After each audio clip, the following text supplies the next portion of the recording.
Good morning. I'm Al, and this morning I'd like to talk about Nietzsche, Metamodernism, and Blake's Urizen, the battle between reason and imagination. This is something I wrote quite a while ago in 2023, and I thought maybe I would just share it because I think it's relevant. So here we go. Welcome to Exploring Philosophy, where we dive deep into the big ideas that have shaped our world and continue to resonate today. I'm Al, and today we're going to explore the connections between Friedrich Nietzsche's philosophy, metamodernism, and William Blake's intriguing character, Urizen. We'll look at how these thinkers and movements grapple with reason, imagination, and the delicate balance between chaos and order. Plus, we'll see how Blake's work can serve as a powerful allegory for themes that resonate in modern and postmodern thought. So let's jump right in. Nietzsche's influence and metamodernism. To start, let's discuss Nietzsche. Friedrich Nietzsche was a 19th century German philosopher known for challenging the foundations of traditional morality, religion, and reason. He famously declared that God is dead and that, with the decline of religion, humanity needed to create its own values. Nietzsche believed that individuals could overcome societal constraints and create meaning through their own actions, a process he called self-overcoming. While Nietzsche is often categorized as a modernist for his emphasis on individualism and his critique of traditional structures, his philosophy also laid important groundwork for what we now call metamodernism. Metamodernism is a 21st century cultural and philosophical movement that seeks to integrate aspects of both modernism and postmodernism. And I would add traditional as well. It's often described as a both end approach, right? Both/end. In the contrast to either or thinking, or even are you with us or against us? This thinking that dominated previous philosophical movements. Metamodernism embraces the oscillation or vacillation between irony and sincerity, structure and chaos, hope and despair, faith and doubt, recognizing that these contradictory forces are integral to our experience of reality and individuation.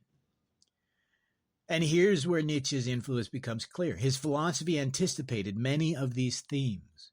Nietzsche understood the necessity of creating meaning in a world that had lost its traditional sources of certainty. His idea of amor fati, the love of one's fate, was an invitation to embrace life's contradictions and limitations, even in the face of uncertainty and suffering. This idea resonates with the meta-modern sensibility of embracing both optimism and irony, hope and disillusionment at the same time. So while Nietzsche himself wasn't a meta-modernist, he was writing long before the term existed. His work serves as an essential foundation for the movement. It's fair to say that Nietzsche could be considered a precursor to metamodernism, with many of his insights acting as seeds for its development. Now, that's my own, and I've proven that through this research, that metamodernism was given birth in no small part through the work of Friedrich Nietzsche, his psychology, his philosophy, the old and the new, very much the precursor or even the catalyst for this meta-modern ethos. I argue that if the postmodernists had read Nietzsche correctly, then modernism would have evolved into metamodernism. And the reason why we are in the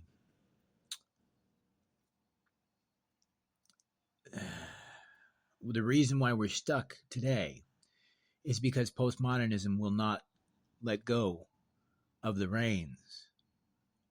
Metamodernism is our way out.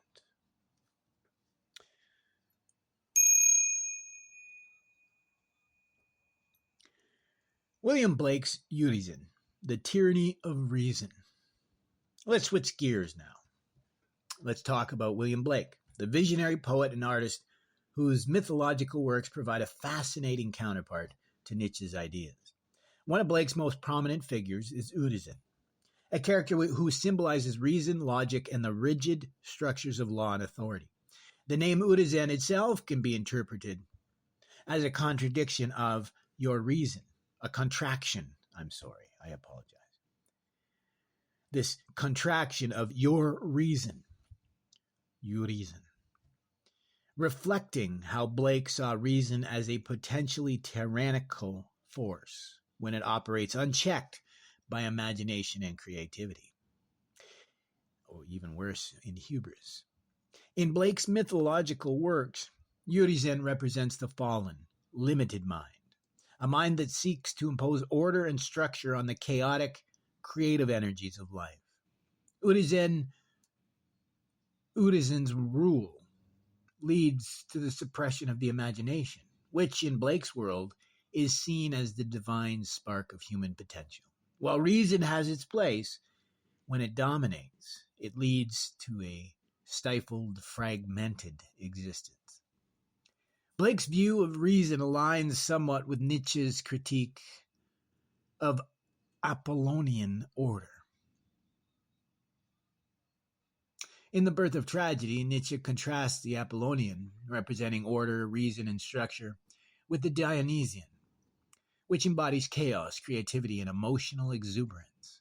For Nietzsche, true vitality comes from embracing both forces in a dynamic tension. Similarly, in Blake's mythology, the balance between Urizen, reason, and the characters who represent imagination and creativity, such as Los and Orc, become a central theme.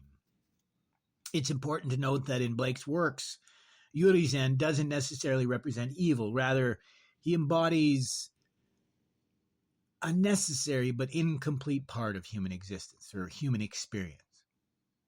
Blake's message seems to be that reason, when disconnected from imagination, leads to a mechanical, lifeless existence. But when reason and imagination are in harmony, humanity can reach its full potential.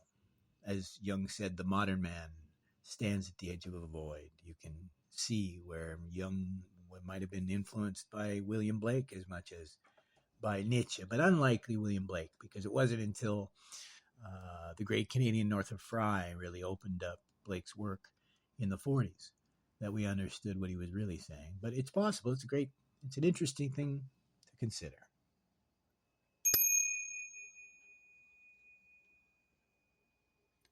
Metamodernism, Nietzsche, and Blake, tying it all together.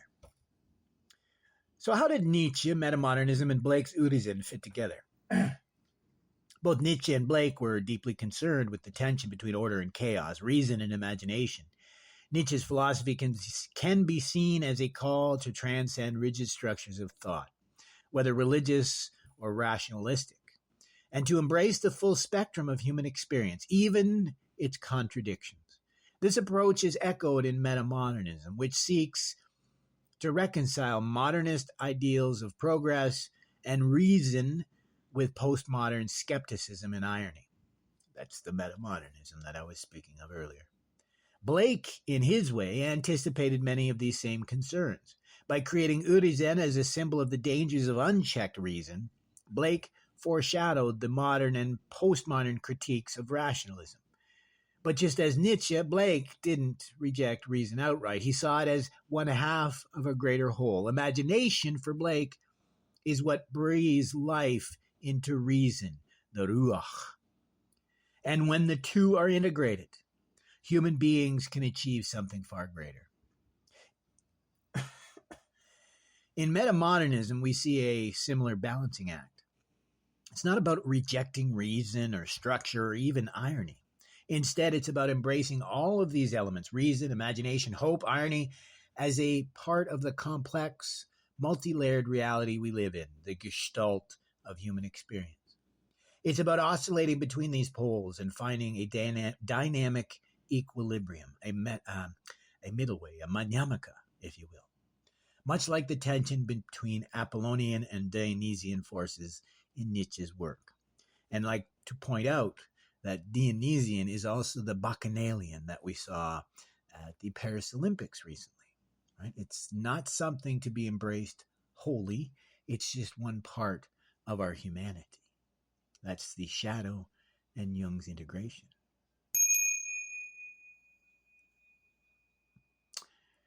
So as we wrap up today's episode, we've seen how Nietzsche's ideas laid the groundwork for Metamodernism's approach to reconciling opposing forces, what Jung called the enantiodromia, the reversal to the opposite.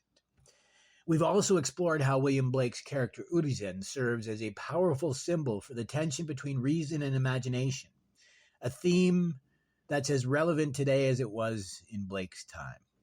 Both thinkers remind us that embracing the contradictions in life, whether it's reason versus imagination, or optimism versus skepticism, or faith versus doubt, all of these can lead to greater insight and understanding. It really is our only way. In a world where uncertainty is constant, the metamodernist mindset offers us a way to navigate the complexities of modern life with hope and irony, structure and fluidity, faith and doubt, both. Thank you for tuning in. And if you enjoyed this episode, be sure to subscribe, share it with some fellow philosophy enthusiasts, and leave me a review if you could. And as always, feel free to reach out with any questions or topics you'd like to hear more about. I'm Al, and until next time, keep exploring the big ideas.